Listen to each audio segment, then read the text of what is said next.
Melissa Barrera reveals that earlier Abigail scripts featured more direct hints at a potential sequel.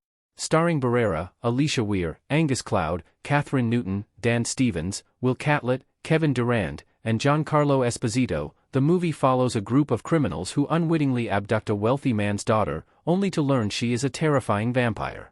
Despite receiving positive reviews for its twists on well-worn vampire tropes, the horror movie has earned a worldwide total of $15.3 million of its $28 million budget. While Abigail's theatrical ending seemingly tied up most arcs, Barrera revealed to IndieWire that an earlier script would have leaned more heavily into potential teases for a sequel. According to the Star, the original ending would have led to a follow-up compared to the final script, which to her felt more ambiguous. Check out her full explanation below. There are questions as to how the movie could be followed given the fates of the majority of its Abigail cast.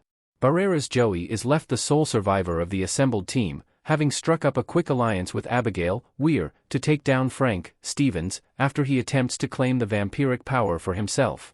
Furthermore, Abigail prevents her father, Christophe Lazar, Matthew Good, from killing Joey, leaving her to reunite with her son, closing the book on their stories, and resolving most conflicts.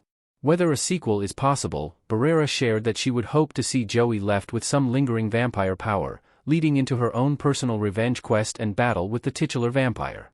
It is possible earlier cuts alluded to either Joey's permanent transformation, or potentially Frank, Lambert, Esposito, or Sammy, Newton, living beyond their fates, with either one having a score to settle with the Lazars. While Abigail's current box office takings leave any hopes for a sequel hard to determine at best, it is clear that a potential expansion was on the minds of Radio Silence.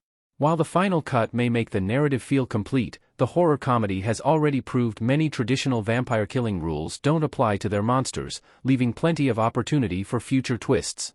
As such, should Abigail gather enough support by the end of its theatrical run, perhaps viewers may learn just what comes next for Joey and her unlikely ally.